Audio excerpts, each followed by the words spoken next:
Israel continues air and ground operations in Lebanon and strikes in Gaza. Refugee camp got hit with 18 dead, including children. Still no ceasefire in sight. MEPs have held a debate on the crisis facing the European automotive industry. After dairy products, China decided to impose sanctions on European brandy, raising duties by up to 39% in retaliation for the electric car tariffs. The International Monetary Fund warns about European complacency and urges competitiveness.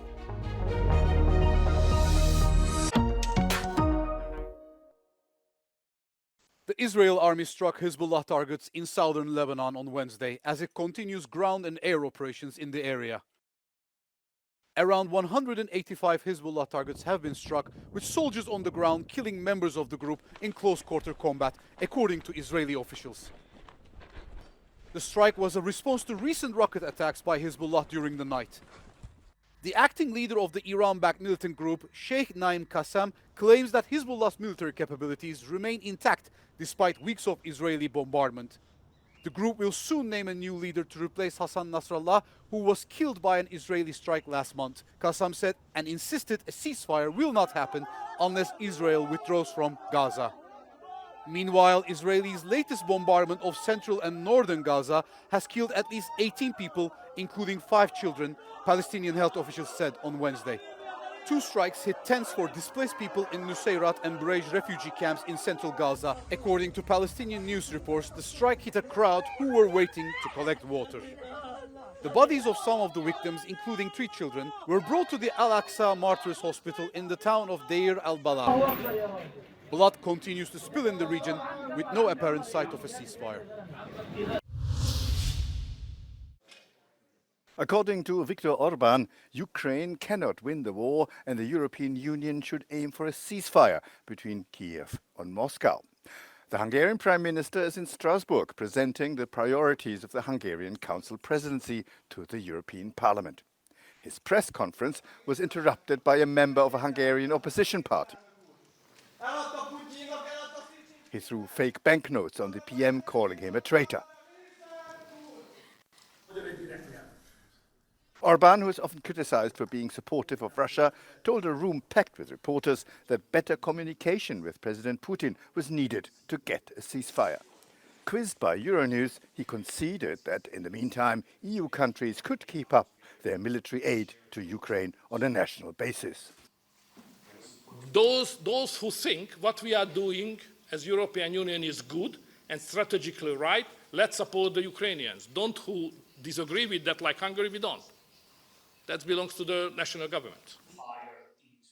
The Hungarian Prime Minister also called for stricter controls to detect migrants at the borders and hotspots outside the EU.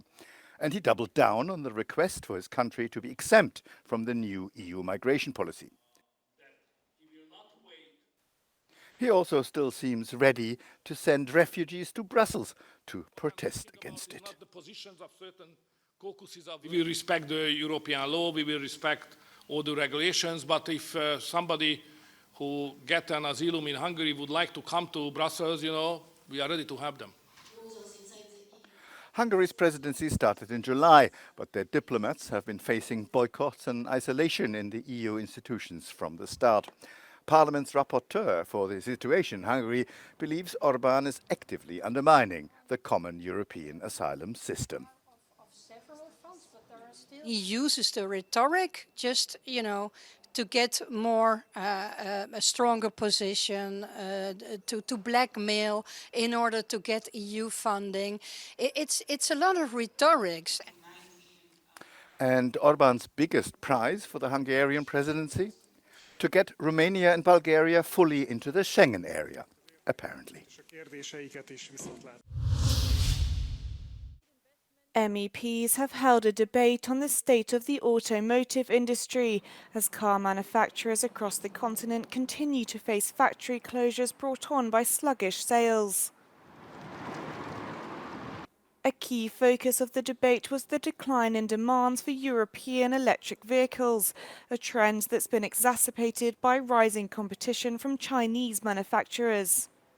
Car sales in the EU are below the pre-COVID level, while China has become the largest market.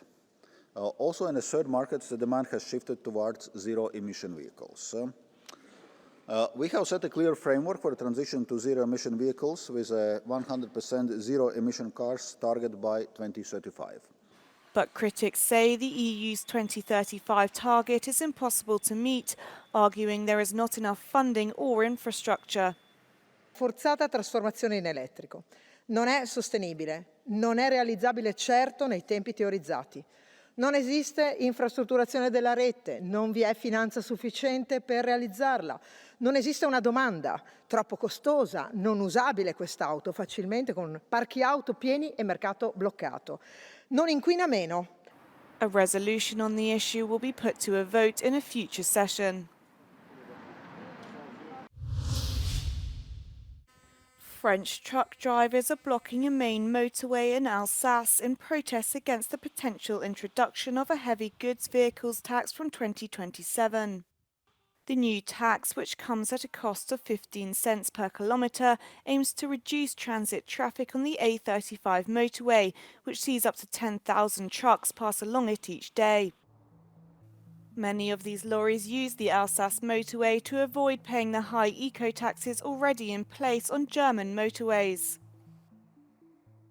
Those working in the transit industry say the addition of this new tax would threaten the survival of some businesses.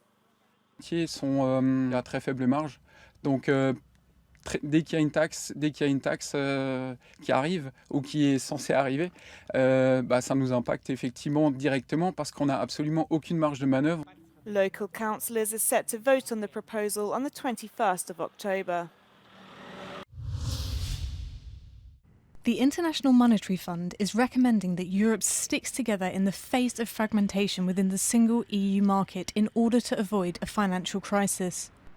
As the world grapples with crises emerging one after another, such as COVID and the full-scale invasion in Ukraine, Managing Director Kristalina Georgieva says that Europe needs to start preparing for other shocks to make sure it's not left behind.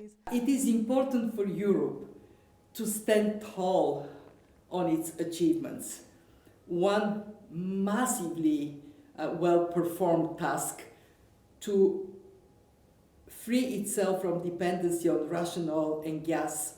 It has been done remarkably well. Europe can be proud of it. Europe can be proud of the attention it pays to the big challenges of today and tomorrow: climate, demography, technology, and a critical one, fairness in society. Georgieva says that Europe needs to start by reducing bureaucracy and administrative inefficiency and to prioritise developing businesses that can compete competitively on a global level. Europe should be careful not to be complacent. The world is moving very rapidly. Attention to European competitiveness is so important. Right now, Europe is rightly focused on the immediate task in hand: bring inflation down. Big success so far. Don't lose sight of data if you need to calibrate appropriately steps taken in the future. And very important for Europe, reignite growth. If growth remains as anemic as it is now, it would be hard for Europe to achieve the objectives that people here aspire for. Digital, green economy that benefits people and offers opportunities for businesses. Liv Stroud in Berlin for Euronews.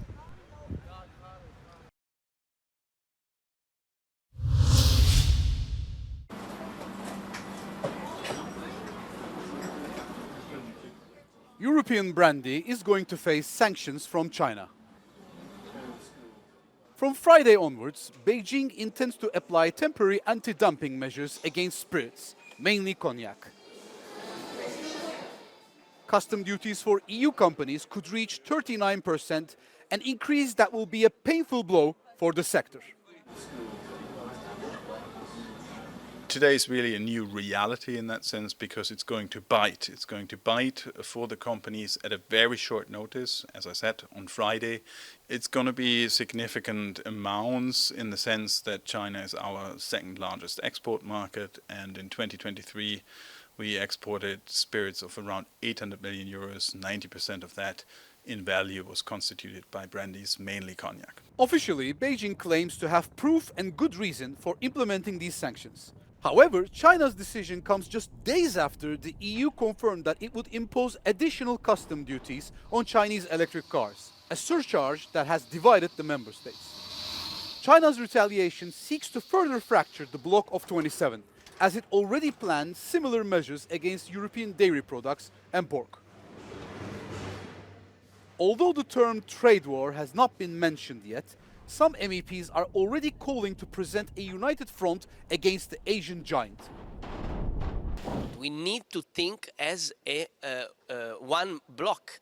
If we do not act like that, finding the necessary internal compromises, China now, but also in the future, and maybe other parts of the world will just win any competitiveness contrast with us. We need to use the power of the European market, and this is one test for European unity. I think that without unity we are doomed. Each of our member states cannot stand a trade war with China.